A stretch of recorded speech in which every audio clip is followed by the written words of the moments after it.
आज हम लोग फिजिक्स में क्लास 12th की फिजिक्स में चार्ज का चौथा पार्ट पढ़ेंगे, जिसमें हम पहले आवेश संरक्षण के कुछ उदाहरण सीखेंगे। हमने इसके पहले आपको बताया था आवेश का संरक्षण क्या होता है कि आवेश एक कंजर्व क्वांटिटी है, अर्थात संरक्षित राशि है। आवेश सदैव संरक्षित रहता है। संरक्षित रहने से तात्पर्य यह है कि किसी प्रक्रिया में आवेश उत्पन्न होने के पूर्व और उत्पन्न होने के पश्चात, या यहाँ उत्पन्न कहना थोड़ा सा ठीक नहीं होगा, एपियर कह सकते हैं हम। एपियर मतलब वहां पर उसका प्रादुर्भाव हो, प्रकटीकरण हो, तो उस स्थान पर पहले उसके प्रकटीकरण के पहले आवेश के और बाद में कुल आवेश सदैव संरक्षित रहता है। इसके लिए हम दो एग्जाम्पल लेंगे। इसको हम लोग बाद में फिजिक्स की क्लास 12 की जब फिजिक्स खत्म होने लगेगी तो उस समय हम इसके कुछ डिटेल पढ़ेंगे, पर अभी हम लोग इसको हम सामान्य रूप से पढ़ेंगे। इसका पहला एग्जाम्पल है पेयर प्रोडक्शन। पेयर प्रोडक्शन को हम हिंदी में कहते हैं युग्म निर्माण। युग्म निर्माण क्या है? जब कभी गामा रे किसी न्यूक्लियस पे पड़ती है, मान लेते हैं कि कोई न्यूक्लियस है और इस पर कोई ऐसे गामा रे आके पड़ रही है। गामा रे का क्वांटा h होता है, एनर्जी। उस समय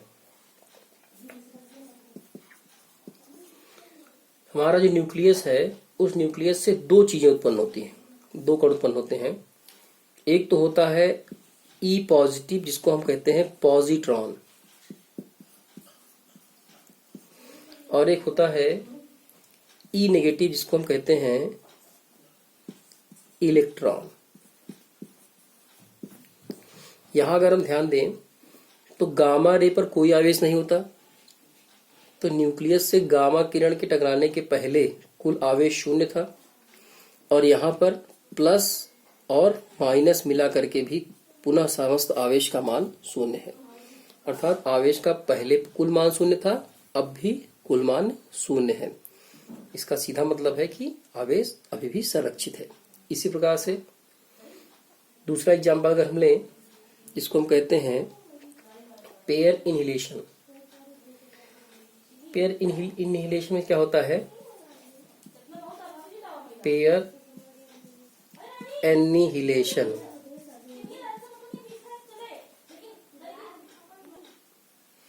पेयर एनिहिलेशन को हम युग्म विनाश भी कहते हैं।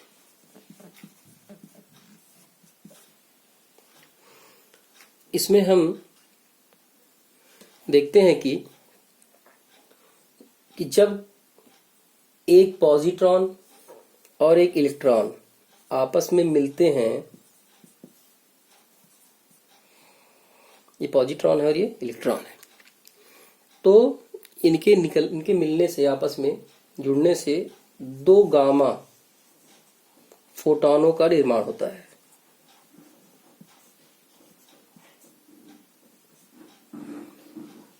अब पहले कुल आवेश प्लस माइनस बराबर शून्य, और अभी भी शून्य और शून्य बराबर शून्य।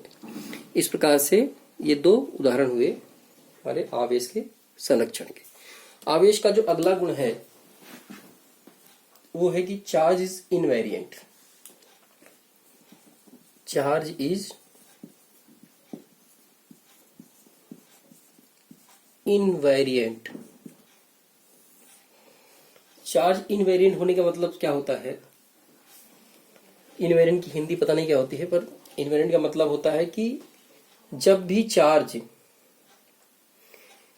किसी फ्रेम में, जो कि हमने क्लास 11th में पढ़ा था कि फ्रेम ऑफ रेफरेंस क्या होता है, तो किसी फ्रेम में अगर कोई चार्ज है, सपोज करिए एक फ्रेम हमारे पास है कुछ इस प्रकार से, ये हमारा XYZ का एक फ्रेम है मान लेते हैं। इस फ्रेम में अगर यहां पर मान लेते हैं कोई चार्ज Q है, तो इस फ्रेम में जो चार्ज का जो फेज है, चार्ज जो है फेज से इंडिपेंडेंट होता है, मतलब फ्रेम ऑफ रेफरेंस से ये इंडिपेंडेंट होता है पर निर्भर नहीं करता। इसका सीधा मतलब है कि अगर कोई बॉडी पे चार्ज है और वो बॉडी मूवमेंट में है तो उसके मूवमेंट से चार्ज पर कोई भी इफेक्ट नहीं पड़ेगा। अगर मान लेते हैं ये कोई चार्ज पार्टिकल है और वो v वेलोसिटी से मूवमेंट में है, तो चाहे वो कितनी वेलोसिटी से हो, मूवमेंट में हो, उस पर कोई भी आवेश का प्रभाव, आवेश पर उसका कोई प्रभाव नहीं पड़ेगा, चाहे वो कैसे भी मूवमेंट में बॉडी हमारी हो। पर ध्यान यहाँ रखने वाली बात है कि वैक्यूम में अगर चार्ज, कोई बॉडी मूव कर रही है, कोई चार्ज बॉडी, तो उस पर तो तब तो चार्ज इनवेरिएंट होगा। पर अगर एयर में या फिर किसी दूसरे मीडियम में है जहां पर उस पर फ्रिक्शन भी लग रहा है, तो उस फ्रिक्शन से चार्ज जो है उसकी क्वांटिटी धीरे धीरे घट सकती है, उसकी वैल्यू कम हो सकती है। ये बात ध्यान देने योग्य है। इलेक्ट्रोमैग्नेटिक थ्योरी के आधार पर अगर हम देखें तो चार्ज की कुछ और प्रॉपर्टीज हैं। जैसे अगर चार्ज रेस्ट में है, आवेश यदि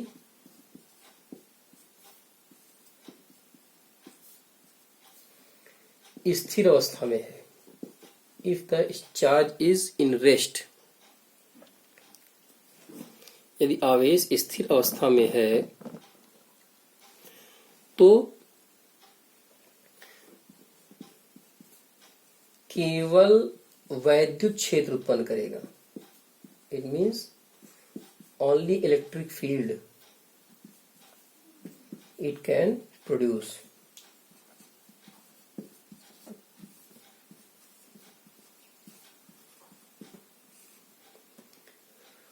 और यदि आवेश गतिमान है, if the charge is in movement, then it produces electric and magnetic field both। तो यह वैद्युत व चुंबकीय क्षेत्र दोनों उत्पन्न करेगा।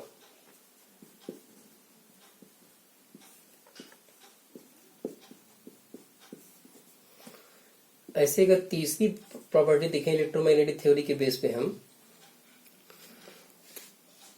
यदि आवेश त्वरित है, अर्थात मीन्स एसिलरेटेड है, if the charge is accelerated, त्वरित मतलब या तो वेग लगातार घट रहा है या बढ़ रहा है। सामान्य रूप से यहाँ त्वरित का मतलब, एसिलेटेड का मतलब बढ़ने से है वेग के।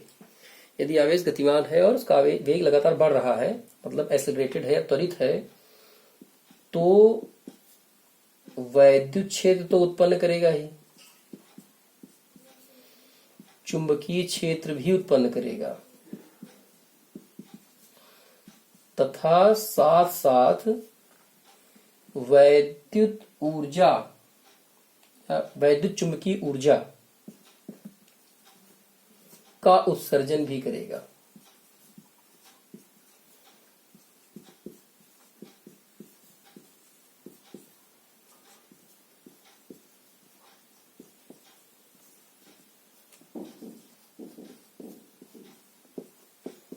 It means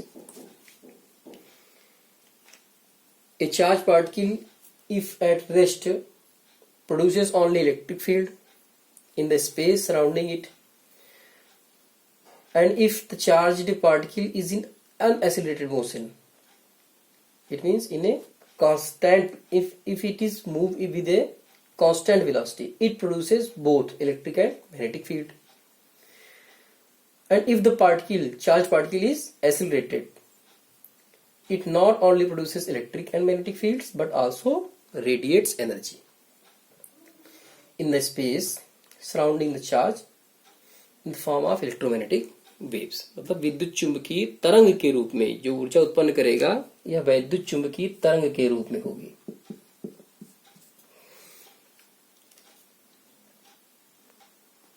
आवेश का जो अगला गुण है वह यह है कि it resides on the outer surface of a conductor. ये किसी भी कंडक्टर था, चालक पदार्थ अगर है कोई, तो उस चालक पदार्थ के सरफेस पे मतलब पृष्ठ पर ही आवेश सदैव रहेगा। आवेश जो है किसी यदि चालक को दिया गया है तो वह उस चालक के पृष्ठ पर ही सदैव रहेगा।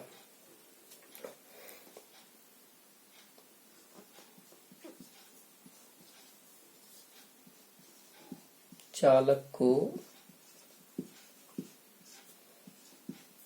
दिया गया आवेश उसके पृष्ठ पर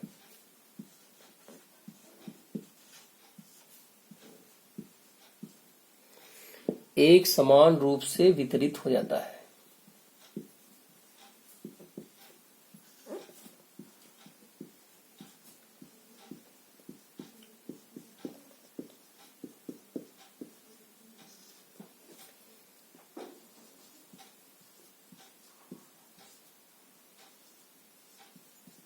एक समान रूप से वितरित होता है। It means charge resides on the outer surface of a conductor. इसका कारण क्या है? यदि कोई वस्तु आवेशित है, मान लेते हैं कि हमारे पास कोई वस्तु इस प्रकार से है जिसका आकार गोलाकार है। इस गोलाकार वस्तु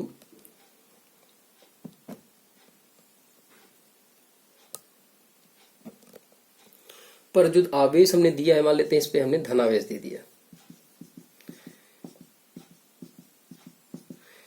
पहली कंडीशन में मान लेते हैं कि ये पूरा एक सॉलिड स्फीयर है, मतलब पूरी तरह से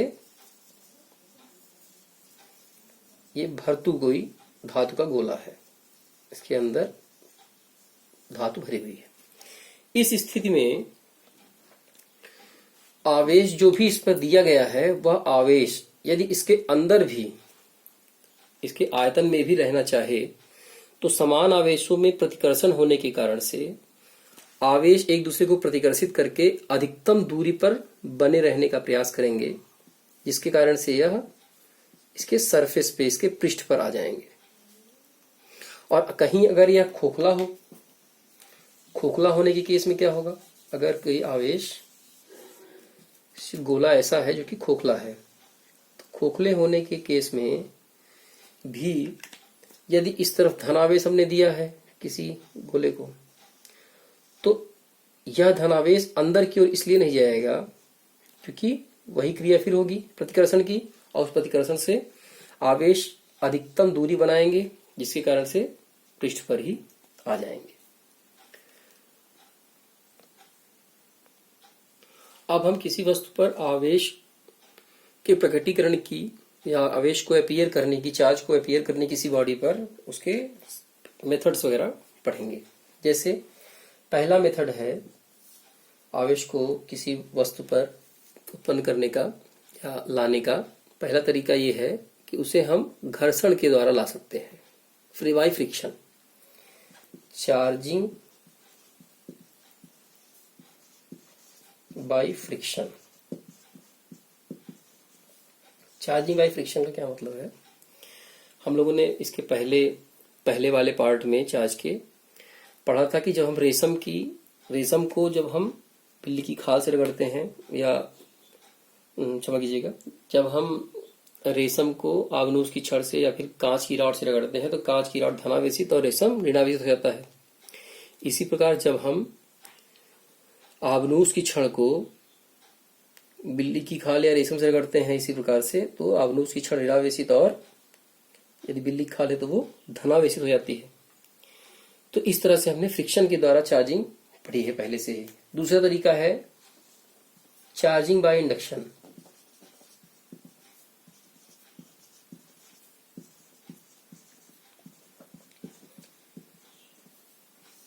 चार्जिंग बाय इंडक्शन का हिंदी में मतलब होता है कि प्रेरण द्वारा आवेशन।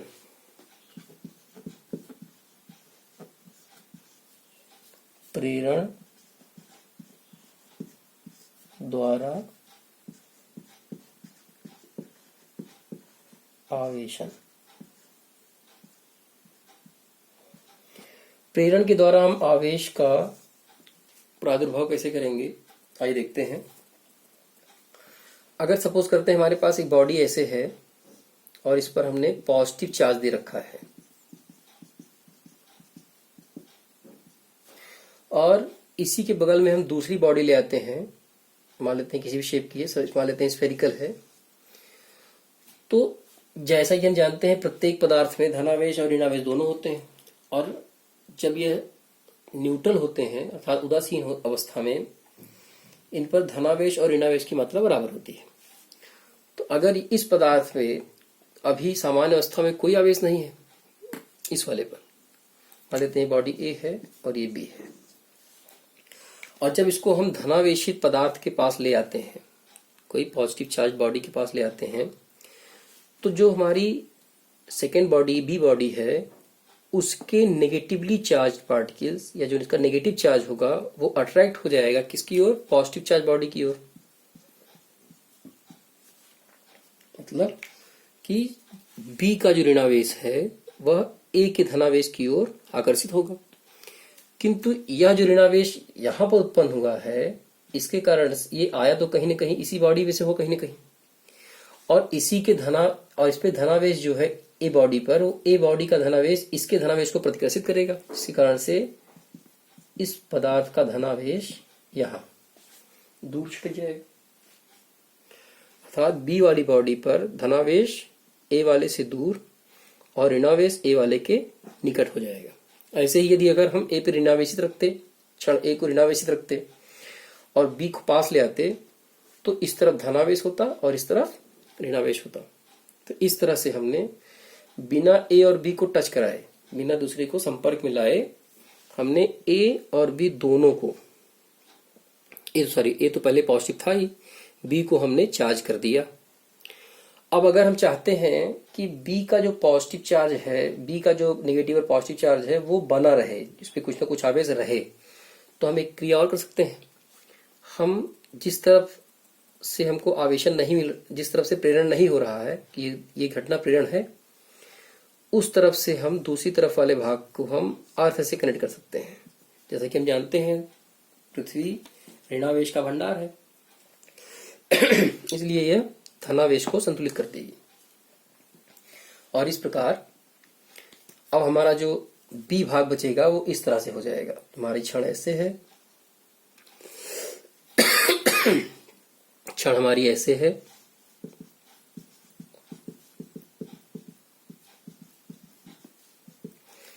और बी वाले भाग को जो हमने धरती से इस तरह से जोड़ दिया है,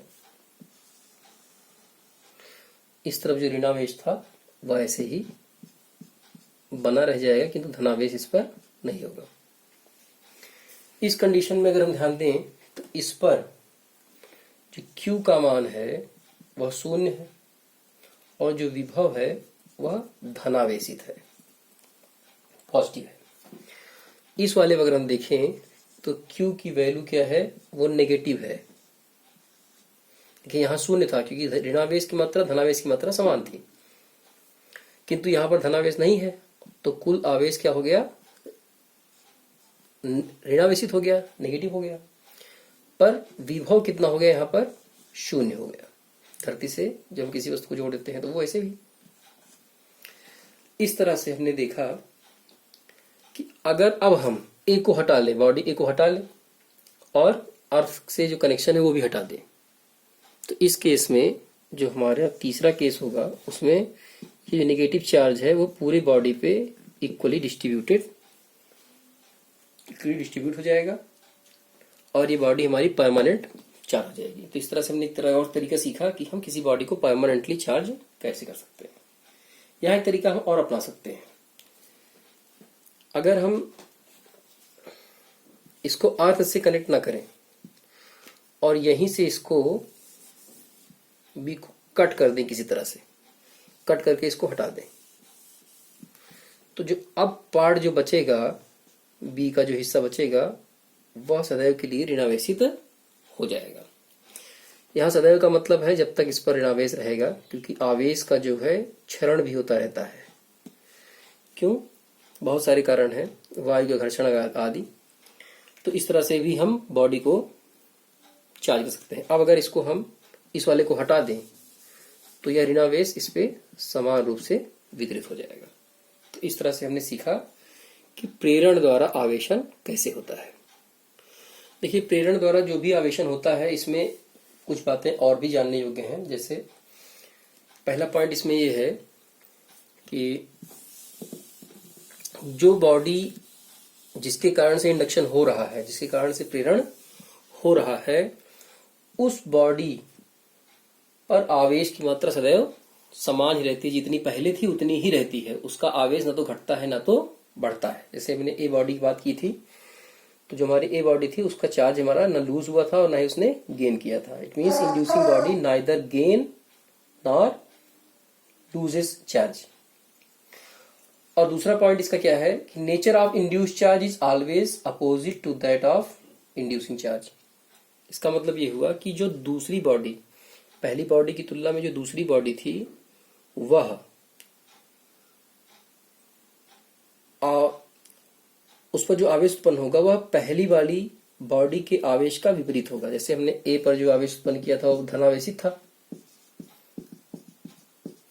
तो और बी पर जो आवेश आया था वो कैसा था? ऋणावेशित था। ठीक है। और एक बात इसमें जानने योग्य है कि अगर मेटल मेटल में इंडक्शन हो रहा है तो जो in metals induced charge is equal and opposite to inducing charge. मतलब जो उत्पन्न आवेश है, जो प्रेरण द्वारा उत्पन्न आवेश है, वह सदैव, अगर दोनों मेटल हैं या ये मेटल बॉडी है, तो जितना इस पर आवेश धनावेश होगा उतना ही इस पर ऋणावेश होगा। अगर यह धातु है तो बी अगर धातु है तो ए पर जितना आवेश होगा उतना ही ऋणावेश, ए पर जितना धनावेश बी पर उतना ही ऋणावेश होगा। Induction takes place only in bodies either conducting और non conducting and not in particles. अर्थात आवेश जो है, जो इंडक्शन होगा, मतलब प्रेरण द्वारा जो आवेशन होगा, वो या तो कंडक्टिंग बॉडी पे होगा या तो नॉन कंडक्टिंग बॉडी पे होगा, लेकिन किसी पार्टिकल के केस में ऐसा नहीं होता है। अब हम लोग जो पहला सूत्र हमने इसमें पढ़ा है Q बराबर NE, इस पर सवाले लगाना सीखेंगे। देखिए, आपको पता है Q क्या है? Q आवेश की कुल मात्रा है। Q जो है आवेश की कुल मात्रा है। N क्या है? नंबर ऑफ इलेक्ट्रॉन्स, अर्थात इलेक्ट्रॉनों की संख्या। And what is e? It is elementary charge या फंडामेंटल चार्ज बोलते हैं इसको हम, एलिमेंट्री चार्ज या मूल आवेश हिंदी में कहते हैं। और आपको हम पहले ही बता चुके हैं कि मूल आवेश का मान कितना होता है? 1.6 गुणे 10 की घाते -19 कूलाम, 1.6 × 10⁻⁻19 कूलाम। अब सपोज करते हैं किसी बॉडी पर 1 कूलाम का चार्ज है, 1 कूलाम का चार्ज किसी बॉडी पे पहले से ही है। तो वो बॉडी अगर पॉजिटिवली चार्ज है तो इसका मतलब है कि उसने इलेक्ट्रॉन को लूज किया है, और अगर नेगेटिवली चार्ज है तो इसका मतलब इलेक्ट्रॉन को गेन किया है। ये हम आपको पहले बता चुके हैं। तो इस बॉडी ने या तो चार्ज को गेन किया है या तो लॉस किया है, लूज किया है चार्ज को, सॉरी इलेक्ट्रॉन को। तो कितना इलेक्ट्रॉन इसने लूज किया है या गेन किया है वो हम कैसे निकालेंगे? इसमें अगर हमको इसमें निकालना, हमको n है, E हमको पता ही है, तो n इक्वल टू इस वाले फार्मूले से हो जाएगा Q/E। Q हमारा 1 है और E है 1.6 × 10⁻⁻19 कूलाम। इसको हम सॉल्व करेंगे तो 1/1.6 एक आ जाएगा और ये 10⁻+19 आ जाएगा। अगर हम 1 में 1.6 से डिवाइड करें तो हो जाएगा 0.62 5 इंटू 10⁻19। इसको हम लिख सकते हैं 6.25 इंटू 10⁻18। ये डेसिमल यहाँ जाएगा तो यहाँ एक पावर कम हो जाएगी। तो number of electrons gained or lost by the body which have 1 coulomb of charge is 6.25 into 10⁻18. These are the number of electrons.